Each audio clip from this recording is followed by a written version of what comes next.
Good morning, students. Today we're going to discuss about central bank versus commercial bank. What are the various difference between the central bank and commercial bank? It is the most important question from this chapter at board point of view. Okay. So there are some basics.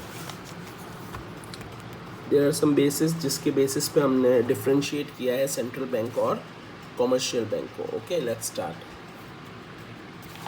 First difference between the central bank and commercial bank is meaning. Central bank is an apex bank that controls, operates and direct the entire banking and monetary system of the country. Central bank क्या करता है? Control करता है, operate करता है और direct करता है किसको? पूरे के पूरे बैंकिंग सिस्टम को, जो भी कंट्री के अंदर है, बैंकिंग सिस्टम को भी और मॉनेटरी सिस्टम को भी. मनी का सप्लाई कितना होगा, फॉरेन एक्सचेंज रेट क्या होगी. जैसे अभी अपन ने देखा था डीमोनेटाइजेशन हुआ था, तो उसमें आरबीआई का पूरा रोल था. ठीक है, तो इसलिए बैंकिंग सिस्टम और मॉनेटरी सिस्टम दोनों को कौन मैनेज करता है, ऑपरेट करता है और डायरेक्ट करता है? Central bank. ओके, अब कॉमर्शियल बैंक क्या करता है? मीनिंग क्या है कॉमर्शियल बैंक की? Commercial bank is an financial institute, ठीक है, which perform the functions of accepting deposit and granting loan. दो काम करता है ये, डिपॉजिट लेता है और लोन देता है. And making investment with the profit motive. और अगर उनके पास में, जैसे एक्सिस बैंक है, अब एक्सिस बैंक के पास में मान लेते हैं 500 करोड़ रुपीज़ पड़े, ठीक है, और लोन लेने कोई नहीं आ रहा, तो वो 500 करोड़ रुपए लेके बैठा थोड़ी रहेगा. आप सोचो, बैंक को अगर बैंक के पास 500 करोड़ के डिपॉजिट्स हैं, तो इसका मतलब बैंक को बहुत सारा इंटरेस्ट पे करना पड़ेगा. तो बैंक इंटरेस्ट कहाँ से पे करेगा? इस वजह से बैंक क्या करेगा? उस अमाउंट को कहीं इन्वेस्ट कर देगा. ठीक है, इससे क्या होगा? उस इन्वेस्टेड अमाउंट पे जो भी प्रॉफिट आएगा उसमें से थोड़ा बहुत वो इंटरेस्ट दे देंगे और पीछे बचा हुआ प्रॉफिट उनका खुद का हो जाएगा. तो मतलब बैंक क्या करता है? Accepting deposit and advancing loan, और साथ में इन्वेस्टमेंट भी करता है फॉर प्रॉफिट मोटिव.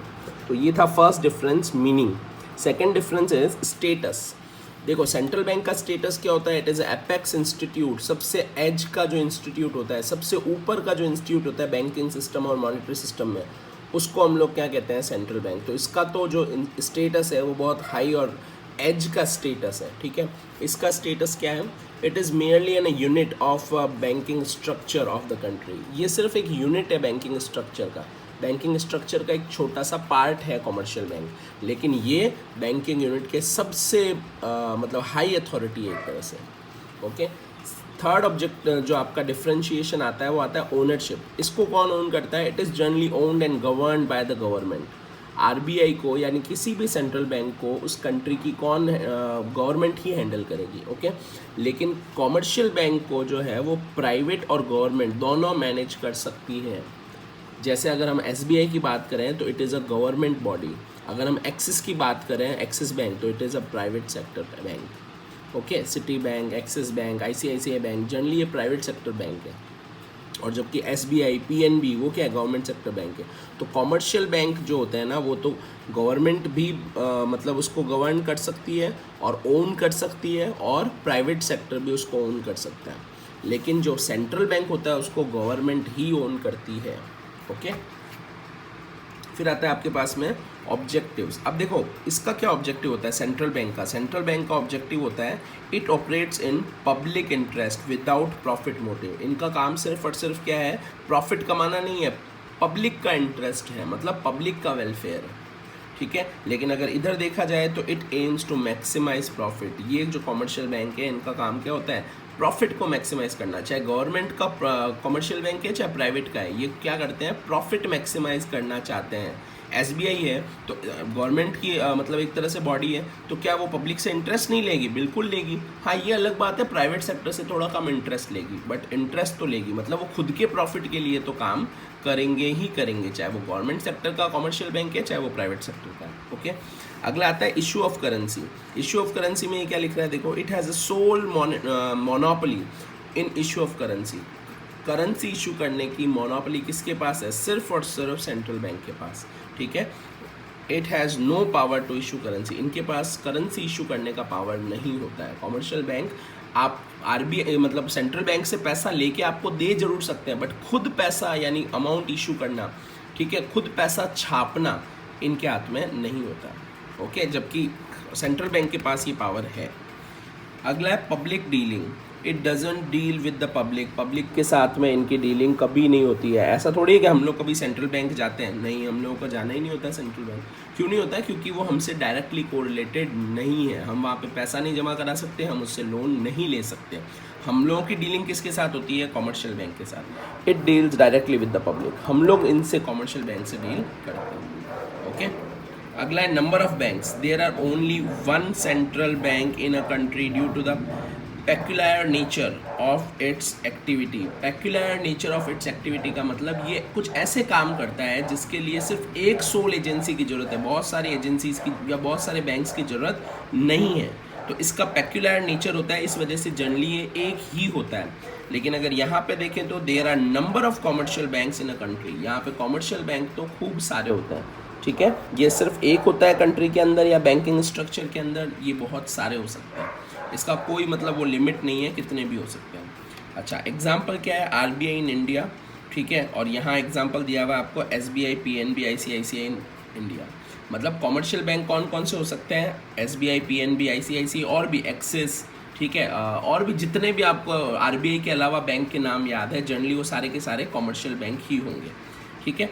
एक और चीज़, मैंने यहाँ आरबीआई इन इंडिया के नीचे लिखा है फेडरल रिजर्व सिस्टम। देखो याद रखना, एक बार ऐसा सीबीएसई ने क्वेश्चन पूछा है, उसमें उसने पूछा है कि आप 1 मार्क का क्वेश्चन कि एग्जाम्पल दो सेंट्रल बैंक का, और उसमें एक्सेप्ट आरबीआई, आरबीआई को छोड़ के कोई एग्जाम्पल दो, ठीक है। तो आपको एटलीस्ट एक एग्जाम्पल तो याद रखना ही चाहिए सेंट्रल बैंक का, और वो है फेडरल रिजर्व सिस्टम, जो किसका सेंट्रल बैंक है?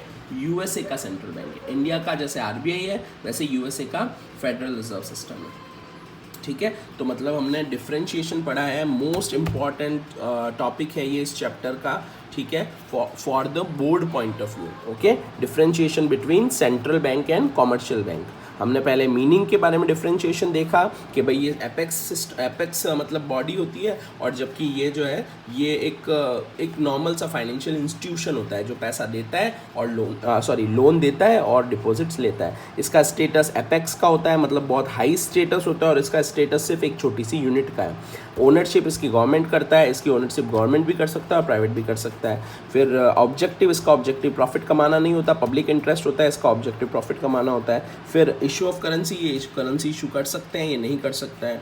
पब्लिक डीलिंग, ये पब्लिक के साथ डील नहीं करता है, कॉमर्शियल बैंक पब्लिक के साथ डील करता है। Number of banks, commercial bank central bank country में एक ही होता है due to the peculiar nature. Peculiar nature means कुछ ऐसी एक्टिविटीज़ होती हैं इनकी जो कि सिर्फ एक सिंगल यूनिट ही कर पाए तो ही उसका वैल्यू रहेगा। फॉर एग्जांपल, जैसे अगर मैं कहता हूँ कि क्लास में जैसे एक टीचर है, ठीक है, टीचर का क्लासरूम में क्या होता है? टीचर का क्लासरूम में पेक्युलर नेचर होता है।